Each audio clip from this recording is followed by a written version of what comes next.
On with us is Scott Bounds, chairman of the House Public Utilities Committee. Scott, good morning, sir. How are you? It's good to have you. Good morning, Paul. How are you, sir? Happy holidays. Merry Christmas to you. I hope you had a good Turkey Day. Absolutely, I did. I hope you did as well. I was Absolutely. pre-show talking to Lance, and I did not know Lance had Philadelphia connections. That young man from up my way. I think he's got connections. I haven't mentioned anything that he hasn't been involved in yet. So he's a man of the hour. We have to we got to pick little by little and unfold him over the year. Can we do a little 101 legislative here for people who may not know this and maybe for some folks who are young that just came into political puberty, but the 4 years, the 4 month term is coming up. It is 4 months at the beginning of a new legislative body, so to speak, and it differs, number one, in that you have an extra month for a lot of the new legislators to catch up and get things done. But is there any other reason beside that? Well, they need an extra month to find bathrooms around the cap. No, I'm just kidding. Yeah, true. Well, no, it is, as you mentioned, a 120-day session. The last couple of terms, we've been able to whittle it down to around 100 days. But in regard to answering the question, it's just for new members, I guess, to get familiar with sort of the process. It is a slow process. The deadlines are extended. It'll probably be, Paul, I haven't looked at the deadline, probably be the 1st of February before we'll even have the first deadline for bills to be drafted, okay? And then it'll be the middle of February before they're out of committee and all of that. So it's a longer session. You know, I've been blessed. I'm beginning my 6th term, and in January, and people in House District 44 have been good to me. But so was that 19 years? 19 years? Yeah, 20 years in January. 20 years? Yeah. That's pretty good. Yeah. Hey, just give you a quick fact. I was looking at some of my composites over the weekend, and people talk about term limits and all that. Since I came into the House in 2004. There are 104 people gone out of the House of Representatives that have either passed away, got beat, didn't run, or whatever. And out of 27 people in our class, there's only 5 of us coming back that's left. And so there are term limits. I'm inquisitive about this because we've been here doing this for a long time. You remember some of those freshmen that have passed on that when you were a freshman? People like was Jack Gordon there at that particular time in the Senate? Jack was there when I was there. Served a couple of terms with him. Mr. Charlie Capps. I remember Mr. Charlie Capps. He really took. I don't know for whatever reason, but he and I really developed a special friendship, and Charlie missed him. was always. Yeah, Charlie was always great on the air, too. You talk about homespun humor and everything. Charlie was great on the air. And who was the gentleman from Greenville? I forgot his name, but longtime senator from County. Greenville. Jeez, gosh. I have a... You talk about the colorful characters in the legislature. I remember the Representative David Green from down in Gloucester. He was always very, very funny and had a homespun humor about him. But there's been some good people. There's been some great people that have come to the legislature. I know that the listening audience says great people in the legislature. There are good people in the legislature. Dr. Barnett, Representative Barnett. I mean, he was, my gosh. Yes. Served with him. Dr. Chester Masterson from Vicksburg. I've really been very blessed to serve a lot of good people through my 20 years. When you look at this and the ability for some of the freshmen just to get the idea what the procedure is to drop a bill in the box and the hopper and make I think most of those, is there a preliminary for some of the new people to have a little orientation period? Yeah, there'll be an orientation in early December. I'm not sure quite what the day is. It'll Hmm. primarily that they primarily will be, getting your paperwork in place uh, to be compensated and get your Yeah. contact information and things. But there will be things that they will be shown. The House legal staff.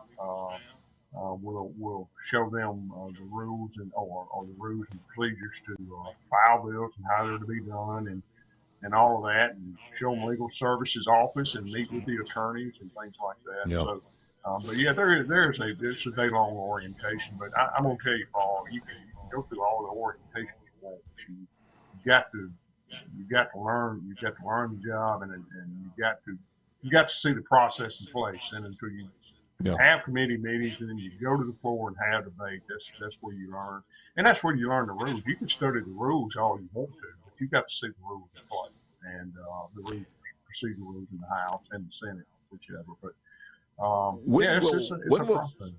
Yeah, when will we kind of solidify the fact that Jason's going to be the new speaker? Is that not going to happen until you convene, or is that kind of a done deal beforehand?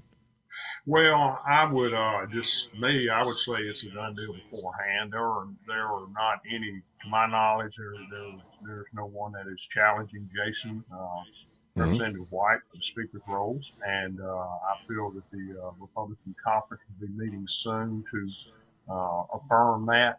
And of course, he's not officially Speaker of the House until the House elects him Speaker on the first day, which is January the 2nd, I believe. And but I think it's probably a foregone conclusion among all members of the House, Republicans, Democrats, and Independents, that Jason White will be the new Speaker of the Yeah. Mississippi House. I haven't talked to you since the election. Any thoughts on the election itself? Did it go the way you thought it would go, or was it closer in some aspects? Well, I just personally, when I look down to the statewide officials that were elected, I thought it went pretty much like I Hmm. forecasted it to do. The governor's race was about the percentage I thought it would be. People were asking me while I was out campaigning, what about the governor's race? And I told them it was good. I felt like it would be a tight race, but I felt like Governor Reed would be reelected, but it would be by a small margin. But not really any big surprises. There were not really any big surprises in the legislature. Most everybody was reelected that was up for election, and Yeah, yeah. we had a few that were not, but not a big turnover this One time, Paul. One was where it kind of centers on your committee, the Public Service Commission, where the Central District guy was. If there was a surprise, it's Brent Bailey was tossed out. But are any changes needed or to be considered as far as the Public Service Commission? Because we got three people there now. There's a lot of inexperience in that, and your thoughts as the chairman of the Public Utilities Committee. Well, first of all, let me just say that the code section 77 in the Mississippi Code that established the Public Service Commission and the rules and regulations and what they're responsible for, excuse me, that repeals every 4 years, and it's up for repeal this year. So, that being said, if I'm in this role again as chairman of the Public Utilities Committee, we'll have to up that repealer, or we'll have to not up that repealer. I feel like we will, but I think there are some things that I think we saw some things in this past election cycle that probably need to be addressed in that code section. I will say that it's going to be very All right, important, in my opinion. listen, Scott, can you hold on because I want to finish this and Sure, give you all the time we can in the next sure, one.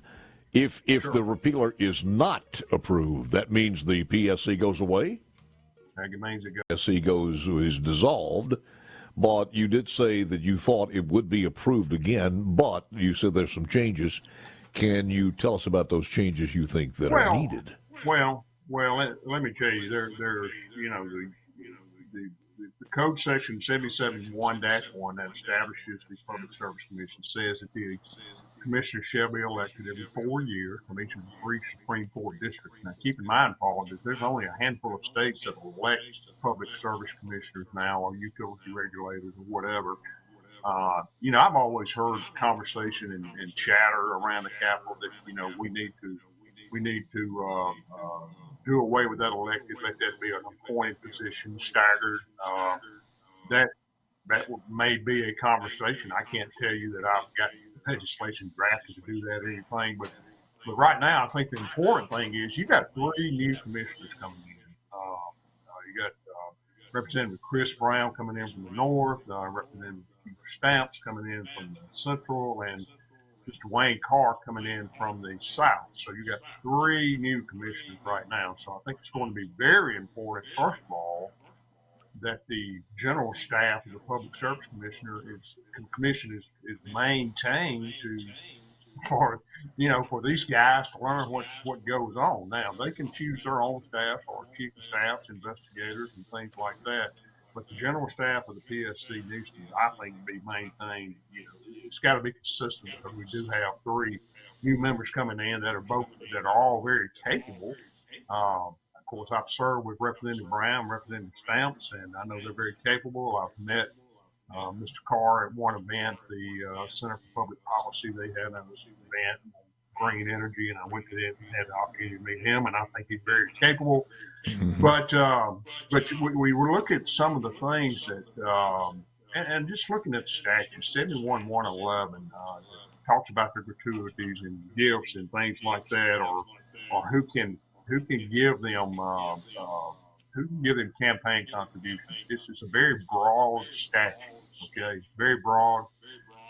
Doesn't mention solar, doesn't mention wind or anything like that, but it does mention gas or electric companies. Okay, and if you go on down into the code, the electric companies are defined. So I think if we're going to, that being an issue in this past election cycle, I think we probably need to tighten that up a little bit, and as to what really an electric company is. Okay? Yeah, I heard a lot of negative feedback as far as Brandon Presley's concerned, taking money from the solar companies and then having that vote before them. Would that be insulated if it were appointive rather than elective? I think so. I mean, you're taking the election process out of it and needing the resources to run for election, to run a campaign. Okay, but I think it goes back that when you look at the statute, I think that again, I think you just need to tighten up the definitions a little bit or add to the definitions. I mean, we're going to call a gas. If we're going to say that you can't take, let's just say we don't do a point. And right now, I don't know if that's on the table or not. But if we maintain elected commissioners, I think we've got to. I think we've got to tighten up that particular part of the code that more defines what an electric utility is, to bring in solar, bring in renewables, like that, because they are going to be regulating them, at some point with dockets and case filings and everything else. Yeah. Scott, let me ask you this: were those rules and regulations written before the solar became even windmills became even part of the landscape?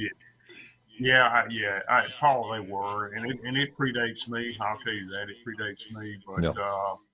I remember back in I'm going to say late 80s, early 90s, some of your more seasoned political aficionados will remember when we had the shake-up in the Public Service Commission and all of that. And I think that's when most of this code was revised and things like that. But certainly solar and wind back then or renewable was just a flip on a big screen. I mean, it was I agree, and I think if we come out of this with that not locked up one way or the other, a lot of people are going to look at this as just some inside job that everybody's protecting everybody, because to be able to vote on somebody, especially when you only got 3 members. Now, I say, is it totally insulated? Because you would probably want to give a campaign contribution to the person who's appointing them, but then again, if that appointing is by a multitude of people, that almost takes care of it and insulates it in a way. So I look forward to talking to you about this as the session gets underway. Yeah, so, and I will tell you, I think here again, we're in a new term. We've got 3 new election commissioners. I've not had any conversation with any of them about any of this. I look forward to hopefully talking to them. But I think, the entire code just about is up for repeal, and for us to continue to have people regulators to protect ratepayers and all. I think time's time to do it. You're going to be a busy guy when the session gets underway, and look forward to getting you in the studio. That is Chairman of House Public Utilities, Scott Beth. Scott, thank you, sir. Merry Christmas to you. Back with news coming up next.